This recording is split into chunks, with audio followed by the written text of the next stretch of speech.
Hello and welcome to another TV Central podcast. I'm Aaron Ryan. The 2012 rating season is firing up, and while most of the attention has been afforded to the commercial offerings, it's a beautifully shot and executed drama on the ABC that is having this reviewer hooked. The series is called The Straits, and it airs Thursday nights from February 2nd at 8:30 p.m. on ABC One. One of the main stars is Aaron Faso, whom I remember quite fondly from East West 101. Aaron, thanks for joining me here at TV Central. Thank you very much, Aaron. It's a pleasure to be on your show. No worries. Hey, look, before we get to the storyline, one of the biggest draw cards for the series is the exotic and beautiful settings. Tell us where filming took place and a bit about its history and I guess even its personality. Basically, we shot or we filmed in and around Cairns region, Yep. and also back up in the Torres Straits.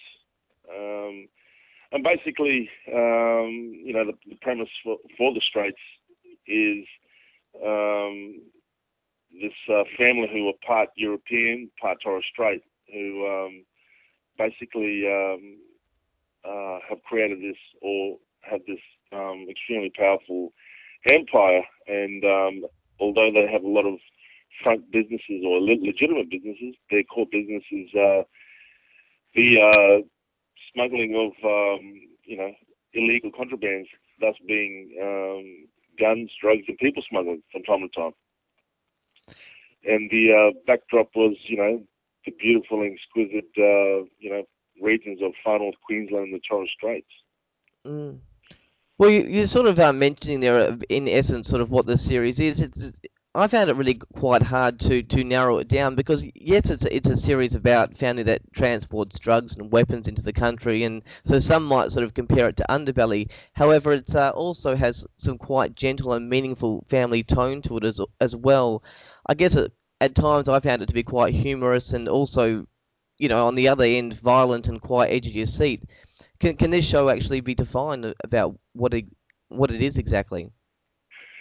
Well, at the end of the day, Aaron, it's essentially, the Straits is a lot of things. I mean, it's one hand, it's about uh, the exploitation of a porous part of the country or our borders, but our particular region of our Australian border, so to speak, in between Papua New Guinea and the Australian border. Then on the other hand, it's about um, you, the violence and the underworld and the crime world that exists. But essentially, what the Straits is about, it's about a family, and that's the heart of it, and the dynamics, how these relationships work, or how they, I guess, relate to one to another. And in what kicks this series off is the patriarch of the family, Harry Montebello, played by Brian Cox, basically announces his succession story, which is quite different in retrospect to what the matriarch, his wife, expected, and thus also his children as well. Mm. And that basically sets a domino effect which runs through a through line and it is outplayed throughout the 10 episodes. But basically, at the end of the day, the heart of this series, it's basically about a family that happened to be in this crime world. But, these guys could have been selling tires for all we knew. Mm. At the end of it, it's about a family and it's about the family dynamics. And that's a universal, basically, subject matter. I mean, because everybody comes from a family and everyone will be able to relate to these characters and invest in these characters in regards to this point of view. On the other end of the scale, there's some very violent and quite scary situations that happen, which I guess is, pass and parcel with the family business in drugs and weapons. I'm thinking about a very icky moment in the opening episode involving jellyfish. What was it like filming these sort of tense scenes? Well, I mean, it's this particular world. I mean, we've seen this genre or this subject matter done extremely well, and there's many great examples of crime drama films to television series. I mean, you just have to look at The Godfather, or Yeah. look at The Sopranos, and you've mentioned The Underbelly. In particular, season one was fantastic. So you have to have a point of difference, and what the point of difference is here is taking up um, taking up the local surroundings, and our, and in this particular series, the local nature, so to speak. So instead of the stereotypical pinstripe suits and a 45 Magnum Hmm. pointed taking off a head, we've taken another stream where we're able to use the local Australian nature and use jellyfish in this particular scene. And in fact, it's also kind of in a sense where it doesn't come back to the family. This particular person dies of natural causes, and obviously he's illiterate too because he didn't read the warning signs. Um, look, I'll come back to the series in a moment, but I want to pause and talk about you for a moment. I guess tell us about like where you grew up and your background and family. I believe also your father passed away when you were you young. Yeah, I grew up in Cairns in the Torres Straits as well, and Right. Dad passed away when I was extremely young, but that's no different to my story isn't any different to most other Australians growing Yeah. up in a single parent um, you know family structure. But Mm. however, I was fortunate where my grandmother, the extended family kind of were able to have that support my mother during that time, and you know. Basically, I'm just fortunate and blessed that I was, raised in a really, really good and supportive family. And my, story is no different to, the other bloke up the road. So I just basically, you know, Mm. was driven and was, these kind of, my mother always instilled into myself and my brothers that regardless of what you don't have, but what you do have is the opportunities to be whatever you want to be. Mm. It's up to you to get up your backside and apply yourself. And we were given that support through our family and through our mother and our grandmother, and instilled with good family values and good morals and the belief that anything was possible. You know. In an interview I read about you, you mentioned you grew up with strong island values. What does it mean to have strong island values? As opposed to just strong values. Well, culturally, it growing up with strong island values, in terms of your your your knowledge of your own family structure, Mm.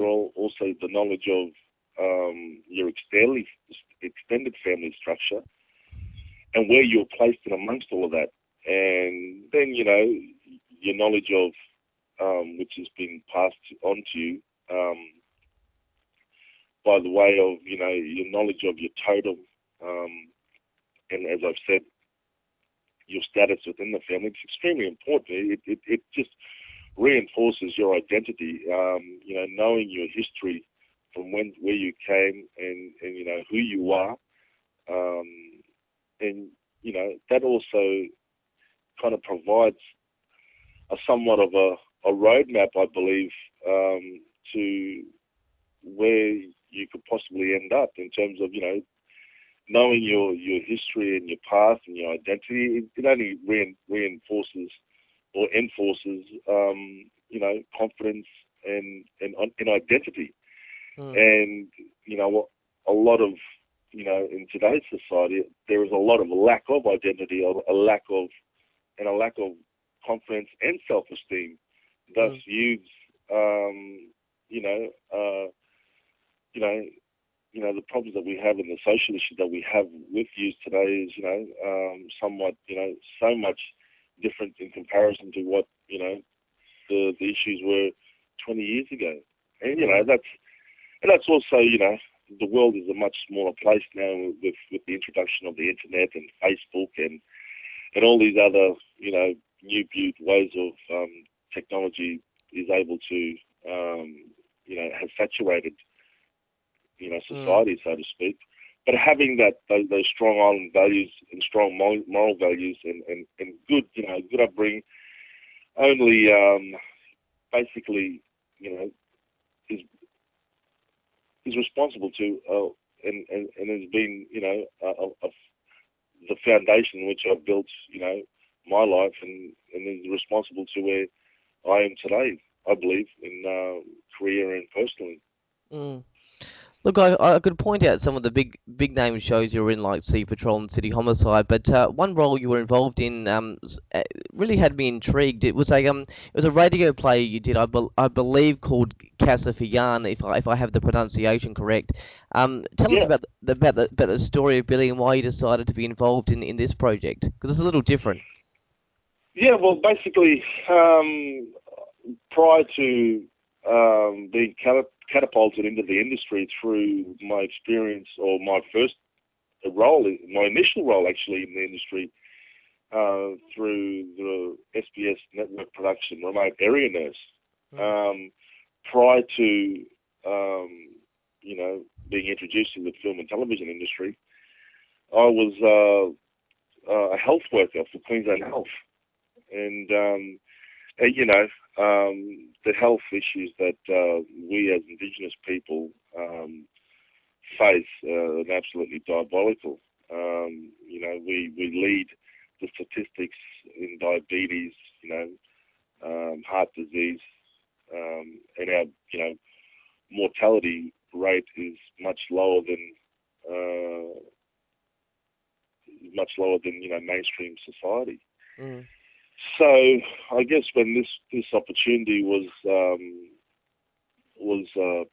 I guess this opportunity presented itself, I was more than happy to assist. And basically, it was a radio play, with the basis of giving a health message on Billy's character. Basically, uh, has contracted HIV, and whilst he was living in the southern parts on the mainland, and has returned back to um, Thursday Island, and and I guess it's all for him. He's returning from being away for such a long time and hadn't been in contact through his own kind of means of grappling with the fact that he has to tell this news or relay Mm. this particular news to his family. So, and at that point of time, his family is going through their own dilemmas back on the island with the tombstone ceremony, his mother's tombstone ceremony coming up, and father, trying to organise that along with his extended family as well with Billy's siblings uh, and his sister being now of an age where she is being found attractive Mm. to the other boys around town. So it's all of those kind of dynamics and dilemmas, Mm. and it was just great to be a part of it, and being able to um, kind of produce and create and devise a production that was true to the heart of what most of these teenagers were now facing up on the islands. And with the introduction, like you've said, with the mobile phone, with the technology, and how everything is, how somewhat the new generation, how lives have changed now Mm. due to the introduction to technology in the islands.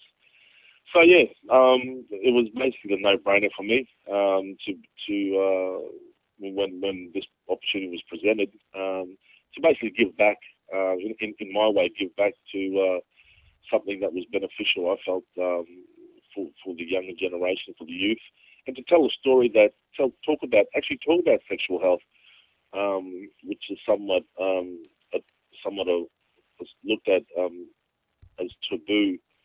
Um, especially speaking about sexual health education openly in remote communities, Mm. indigenous communities. That is, yeah.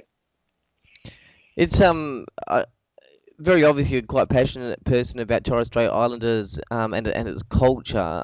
This has been spilled into your acting choices.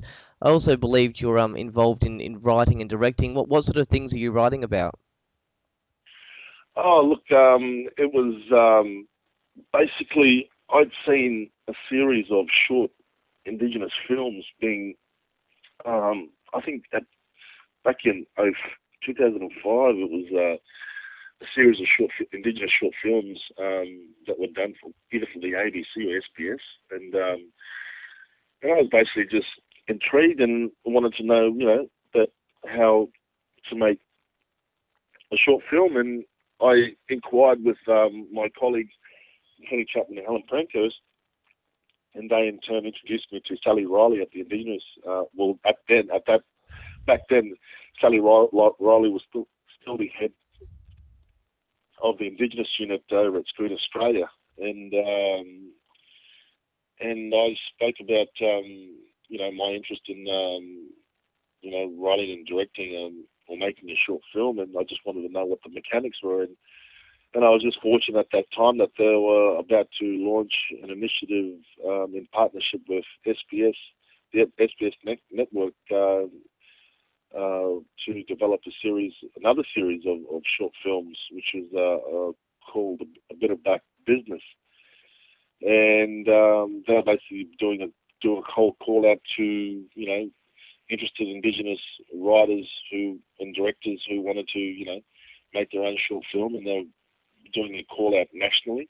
Mm. And I basically got to work, and my particular story was about the 51st Charlie Company, or 51st Battalion Charlie Company, who the Reserve Army unit up in the Northern Peninsula area in the Torres Straits.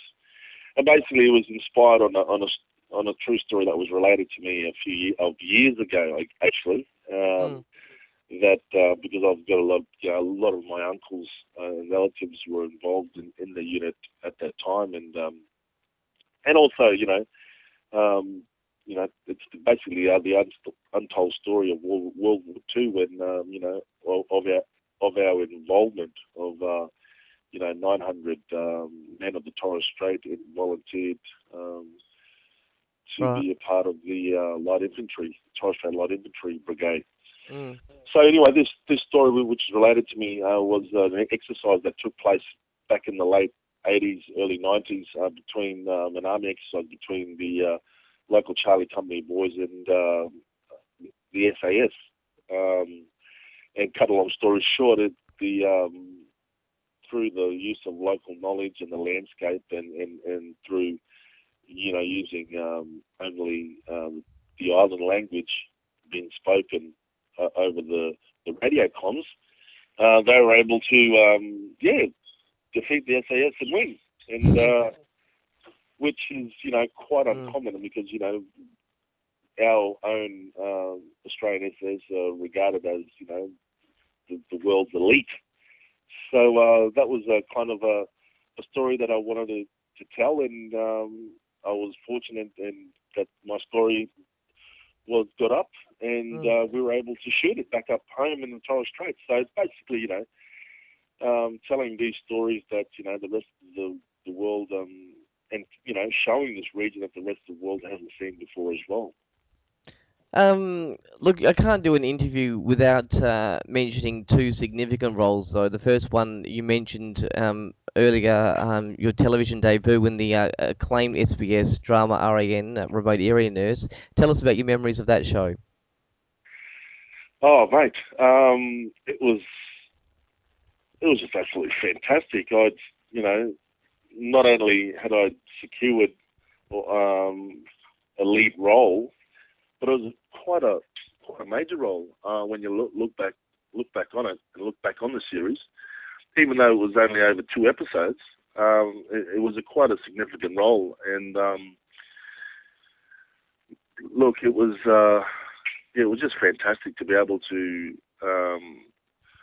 for for for once our part of the world being that the Torres Strait Islands being able Mm. to be showcased, and also the talent was able to be exposed from that part of the region, and to be a part of the initial project that was to open up this world was, I mean, still to this day, I mean, I'm still extremely proud of my involvement, and you look back on that series, it still holds up, years down the track. Mm. And it was basically the the start of, it was the initial stage or the embryonic stage of my involvement, into this industry, and it was it exposed the beauty of the place, and and it also stimulated and generated the ideas to tell or have to tell further stories from this area. Mm. It proved that people wanted, from that production, Remote Areas, it proved that people wanted to hook in and have a look, check out this world, because people were just blown away that it was actually part of Australia. Yeah. So it also, generated interest, and for, hopefully, or generated the opportunity or the potential to tell further stories here. Hence now we've got, the Straits, Mm. and that was, and that came out of, Remote Area Nerds, Mm. because without that production, we wouldn't be here having this conversation right now. It also proved that to the industry that we could tell productions up, we could take productions up there. It also proved that that we could do it. I mean, the way that Rand was shot was, and the way it was done, it was so unorthodox in terms of its approach, but it was done. It was, you could do it. It wasn't a matter of, because there was so many obstacles that Penny and Helen had to maneuver through, to get to the stage of principal production. But it proved all those that were, saying that it couldn't be done. Well, actually, Penny and Helen went ahead and proved that it could be done. And what they found out from that as well is that, I think, through quite naively and unintentionally, I think Penny and Helen and the rest of the industry, quite naively thought that, Aboriginals would be able to play Torres Strait Island roles, because at that time, I mean, and still to this day, there are not many of us out there in the mainstream, Mm. or actors. So I think once they were kind of faced to the fact that no, they had to cast with unknowns and not cast the likes of Deborah Mailman and Aaron Pedersen and Ernie Bingo as Torres Mm. Strait Islanders, which was, would be totally, inappropriate, Mm. culturally. So it also opened up other doors for, non-actors or people from non-technical backgrounds to be given the opportunity, and to prove to the industry as well that, in some circumstances, I'm not saying all circumstances, but in some Mm. circumstances, that if you get the casting right, that you can find, little pots of gold in terms of unexperienced actors, that may be able to fulfill roles, lead roles. And at the end of the day, who better to fill them at that particular time? And I want to stress that in really, I mean, this was a really isolated experience as well. Mm. an isolated example as well, to be able to get Torres Strait Island people to play Torres Strait Island characters in a Torres Strait Island world. I mean, it just comes naturally. Mm. So, there was I think at the end there was 22 lead or key roles that non-trained actors played in that particular series, and we won bloody best series for that particular year at the AFIs. So, the runs are on the board, mate. It's all there. But they're extremely, I'm extremely fond of that Rand has a special place and will always have a special place in my heart because it was my first ever experience. And, what better experience to have just to play your own culture and portray your own culture. And be the first ones to do it. Mm.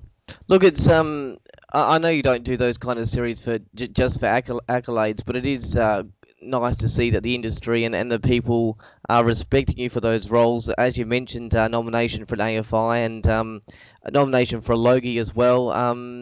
So that's really great.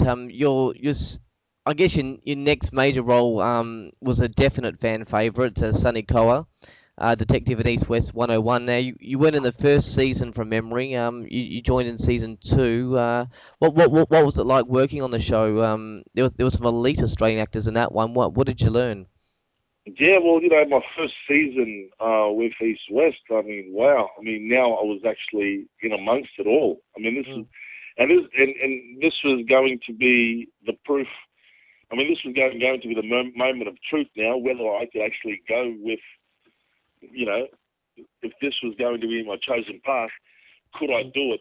And could I go with, some of the best established Australian actors in the country?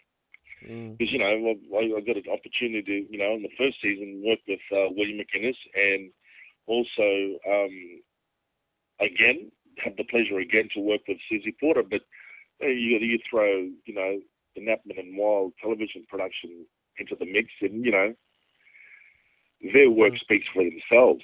Of course. Just, they're creators of high quality drama and they've just been, every production that they've produced has been critically acclaimed.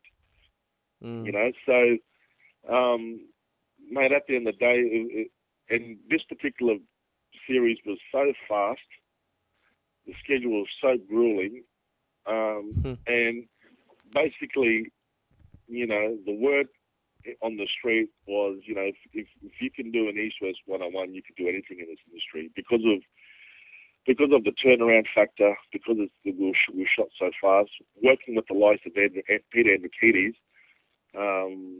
if not the one of the best, or if not the best director when it comes to that particular genre in the country, and the most sought after director. What didn't I learn? Is the question. I learned everything from observing the other actors and working with the likes of Danielle Farinacci, the irrepressible Don Haney, and the seasoned stalwart in Susie Porter. I mean, whatever she touches turns to gold. Yeah. William McInnes. William McInnes is absolutely fantastic. And then, you throw in the other guest artists or guest actors that came in on that first season. And, throughout the whole three seasons, from season 1, season 2, season 3, through that exposure of working in the high quality drama environment, and the scripts were just absolutely fantastic. I mean, I learned in so many different ways in terms of, in comparison to, working on such a fantastic script and around such fantastic crew, such fantastic,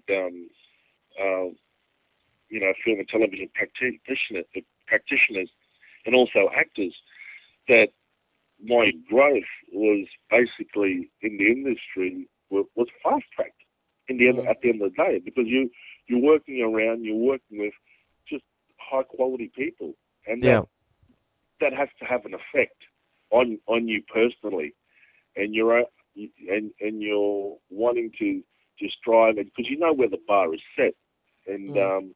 so you're continually wanting to have work, or if you're developing work, I mean, you're affected, and you know what a great exposure to this Mm. industry, and what a great experience that my initial years in this industry has been with the best, I believe. Whether you look at remote area nurse, and then you look at the experience with East West 101. I Mm. mean, it's just, and now with the Straits, Yeah. I've been extremely blessed, and I've been just really fortunate that I've been able to be surrounded with these really, really talented movers and shakers Mm. in the film and television industry. Extremely blessed, and um, I made a conscious decision when entering into this industry that I did inquire about going to acting school, and it was a decision that Jimmy Barney and I, who played my brother in Remote Area Nurse, and also he played my brother again, get reunited again in the Straits. Straight, yeah. But it was a decision that we made back in Rand that this is something that we wanted to pursue because we were so affected by it. We loved it so much that we wanted to do more of these things, and more do more of these just to pursue this particular career path. Mm.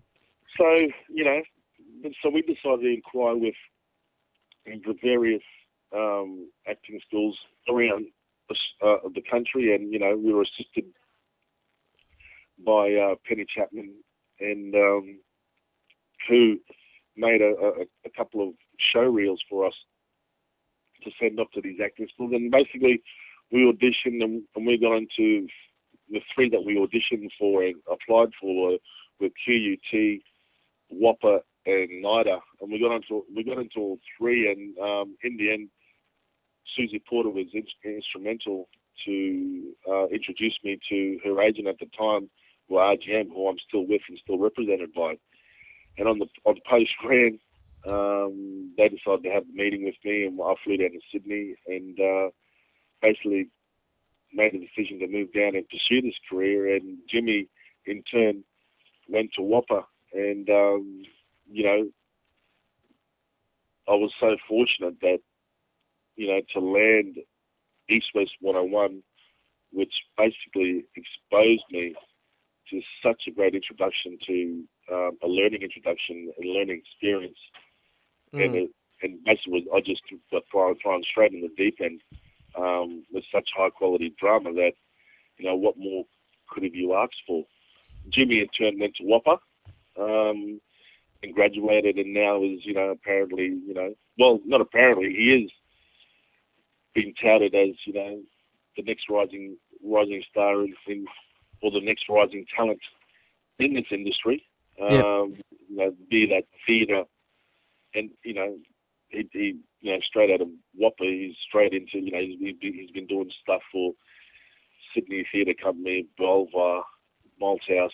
He's worked at Malthouse Theatre. He's worked for the Black Swan.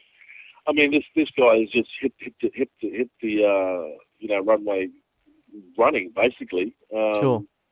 after his graduation, and he's casted in the Straits, his first major television production since Remote Area Nurse, and then he gets straight, then cast into the Marbo production for Mhm. ABC as well.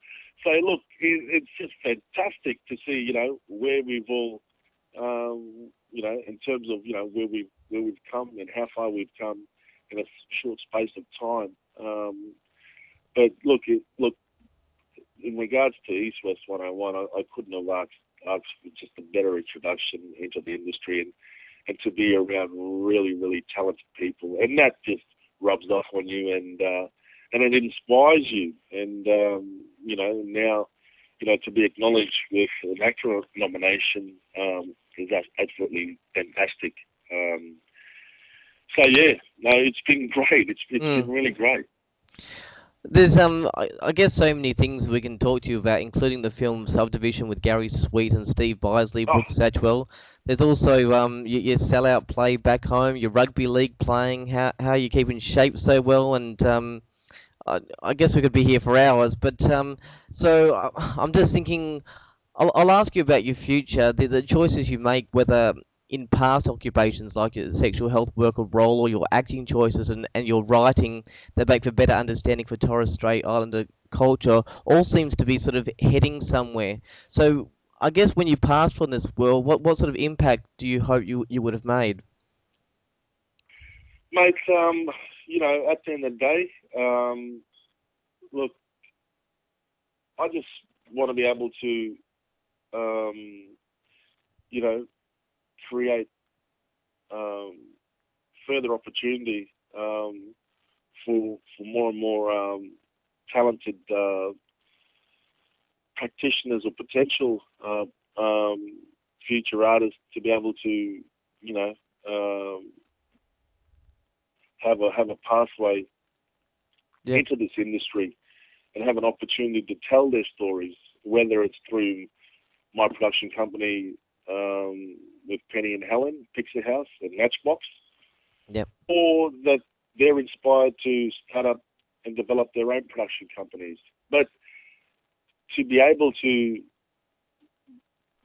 be be given that inspiration, or to give that inspiration that yes, you can do it too, that you're able to tell your own stories, that you like me, you know, can work in this industry, can Mm, have a place in this industry as well. And to be able to, rip the door off this industry and just say the opportunity is here. mm, And, to be able to inspire, you know, future actresses, storytellers, directors, producers, writers from the Torres Straits, from Far North Queensland, to tell their stories, and to be given a voice, basically, or to give their people, give their world, give their area, give their culture a voice to tell their stories. And the industry is coming, is moving in such a rate where you've got all these other indigenous practitioners who are inspiring examples, like the likes of Warwick Thornton, Rachel Perkins, Wayne Blair, Richard Franklin, mm, Ivan Sen, you know. So there is a new wave of, there is another wave of Indigenous artists due to, the, the inspiration from the likes that I've mentioned. But, they were inspired by the likes of Bob Mazza, David Dolpalil, Justine mm, Saunders. So there is a movement that and I guess, the more and more, artists that come through the industry, the more examples, or the more inspiring examples that we have to look upon or look to, the more that the flow will become more evident and more abundant, more abundance, I believe. So, after I leave here, I hope that I've been a part of that and being able to assist more and more, or more Indigenous practitioners, in particular from the Torres Straits, to tell their stories and to be able to give it to be able to enlighten them in the pathway that I've made for myself and that they can follow in as well. Um, look, before we head back, just last couple of questions about the Straits. I was just going to go for a light question now about. I heard that you turned down a knockback a role in Underbelly. Is that actually correct? Yeah, look, they, you know, Not they many people was, do that. yeah, well, the role was quite insignificant, and you know, and I believe that I could have brought something to the table in regards to that particular role that was was on offer, and and it was just a decision that I made personally and professionally that I felt that what I could offer in regards to you've got an actor that can actually do something that can go with this role. But they made their decision to not engage or further develop that particular role, and in turn it was it was nothing snobbish in it, or nothing, there was no, it was basically just made on the fact, well, okay then, well, I chose not to be a part of that. But in saying that, I eventually came to the screen time. Screen time offered a role for the upcoming Brothers in Arms Viking role, and and it was a good role. So and I said yes. So at the end of the day, there was no bad blood, or there was anything snobbish in me knocking back the role. It was just, well, I just felt, well, okay, then, well, it can go to someone else, but not me. Fair enough. And yeah, fair enough. And so yeah, I think sometimes we should as practitioners make those and we can make those decisions as well. You don't have to say yes to every role. And just because, of the success of Underbelly, I mean, and if the role I felt, or I felt at the time wasn't going to do anything for me, well, I decided at the end of the day not to partake or participate in that particular production. And but then in turn it came around again, so I was able to work with Screen Time, and it was absolutely fantastic to be on the Brothers in Arms production. So to tell such an iconic story and be a part of an iconic story, of Australian folktale.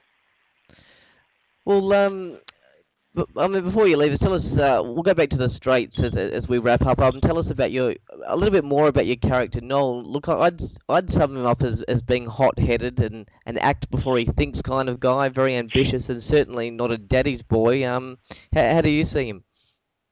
Yeah, it's you put it all there. Pretty much, fearless, ambitious, and this guy's born to lead. But unfortunately, he has somewhat of a knee-jerk reaction, doesn't he? So, Yeah. He'll act upon how he feels, and the consequences he'll deal with later. But look, I think Noel is quite conflicted, as you find it moving on through the series. Noel is quite conflicted in terms of when it comes to loyalty, because his loyalty is not only his strength, but is also his weakness, and Right. his loyalty for his family, that being his mother and father and the family business, juxtaposed against the loyalty for his wife and his children, because as where we picked Noel up at the start of the series, him and his wife Antoinette, Noel and Antoinette are separated. Mm. And Antoinette, basically had enough of playing second fiddle. And so, Noel is, throughout the series, continually conflicted in regards to where his loyalties stand, because as much as he wants to be a husband and father, regardless of how his father sees him as having this hot-headed nature and not being able to think first in particular circumstances that arise. He, however, is the one that you make the phone call to when everything goes to shit. Mm. So he's the guy that you're going to call when it all goes to shit, and someone has to come in and you know pop some knees, break some heads, but you know. So it's kind of like he's continually in a catch-22 situation. He's damned if he does, or damned if he doesn't. You know, you're Mm. damned if you do, you're damned if you don't. So he's in a you find him in a quite as the series moves along, you find that he is in a quite an interesting position and dilemma. So and it was fantastic to it was absolutely challenging and one of the most challenging roles that I've played. Mm. Even though I created it for myself. Yeah. But you wanted to I wanted to play because I've been for the last couple of since my introduction into the industry I've been fortunate to play characters that have been a voice of reason, really, characters that have been cool, calm and collected.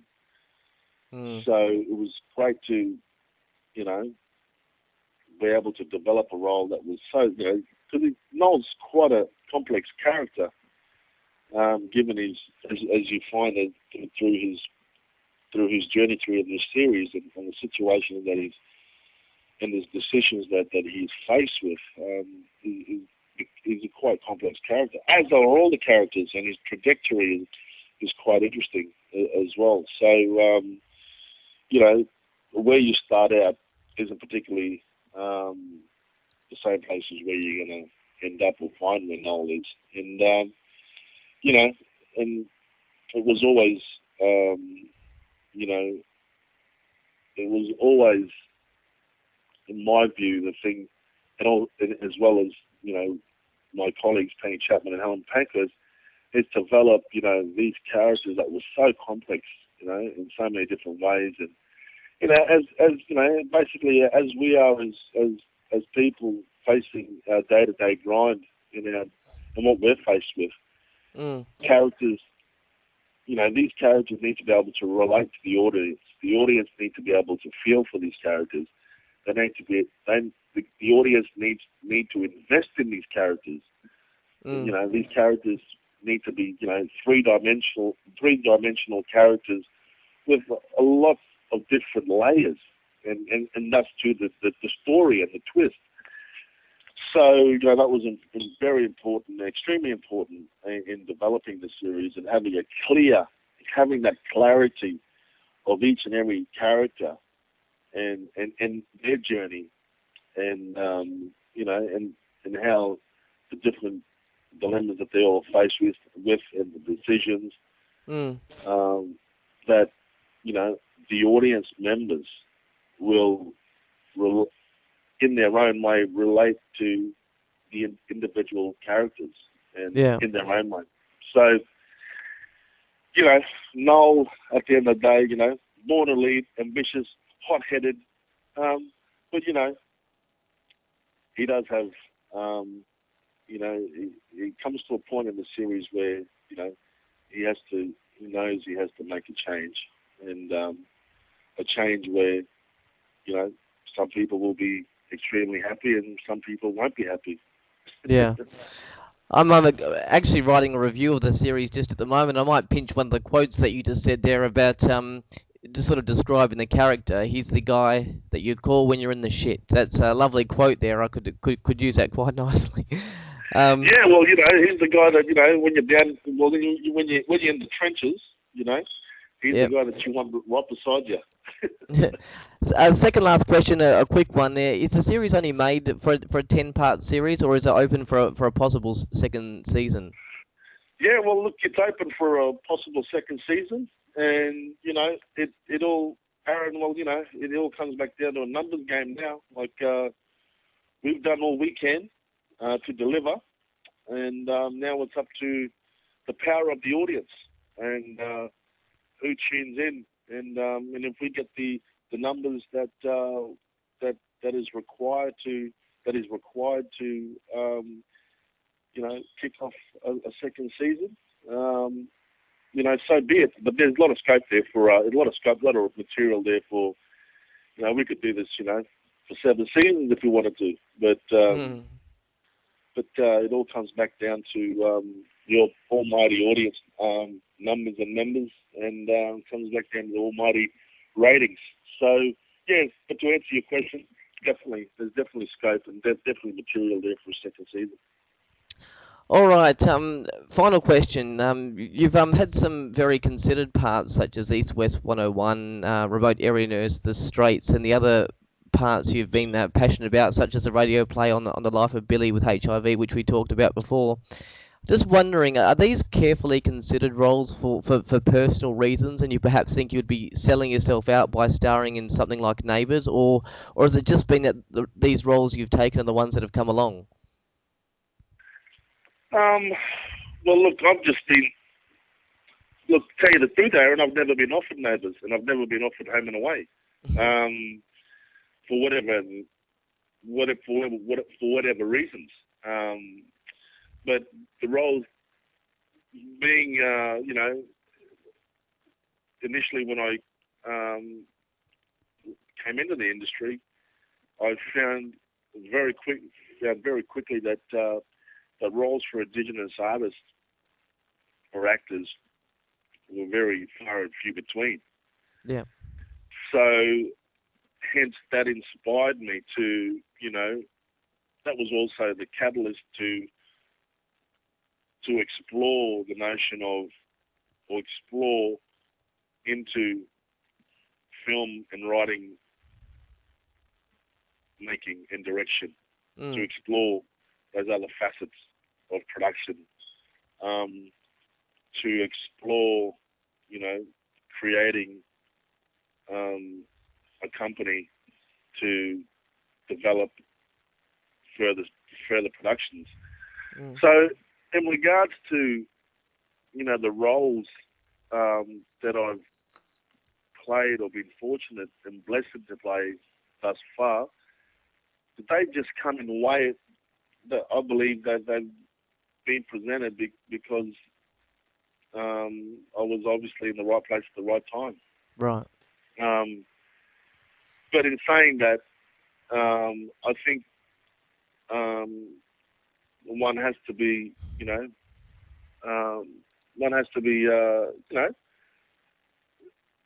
diligent in choosing a particular role or roles, and you've got to believe in the production too.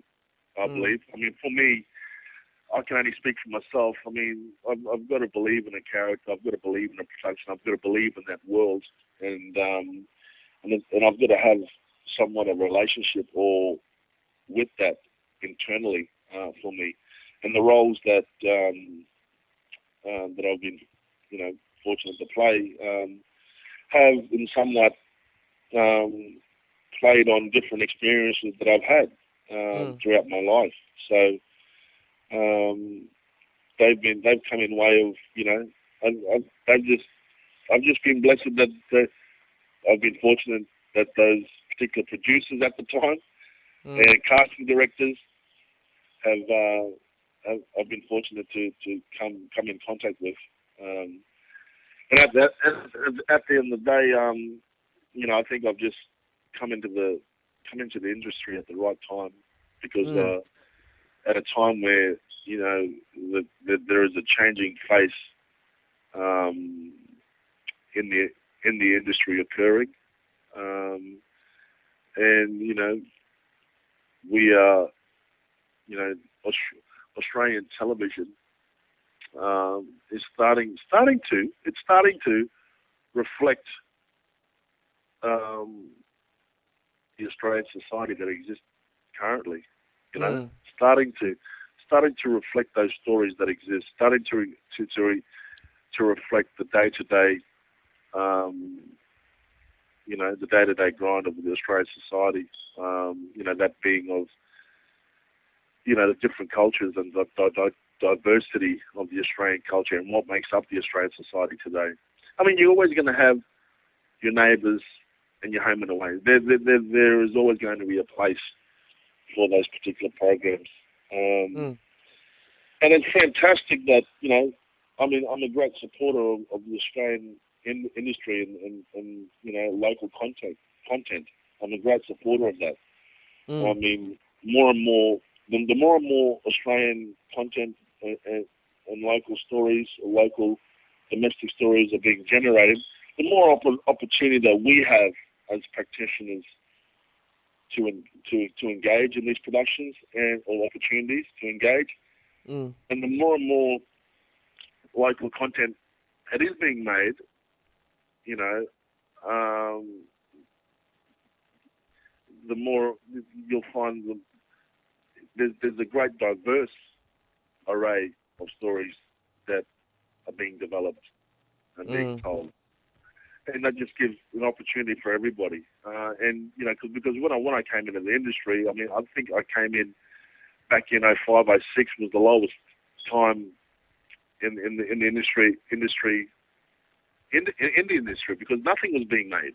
yeah. Nothing was being made at all. I mean, there was only, I believe, Neighbours, Home and Away, and All Saints, Mm, and McLeod's Daughters, I believe. And there was nothing being made on the ABC, to my recollection. I may be wrong on that, but it was, it was a terrible time to be an actor, and that kind of prodded me in, in thinking that, have I made a mistake here?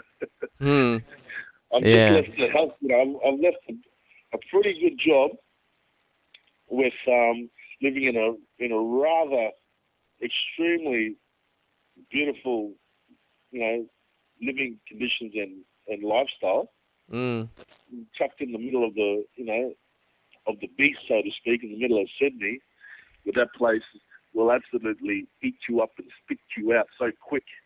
you know? mm, yeah. So, but, I was fortunate that things worked out. Things have worked out. But but I was adamant that I wasn't going to leave Sydney until I was going to.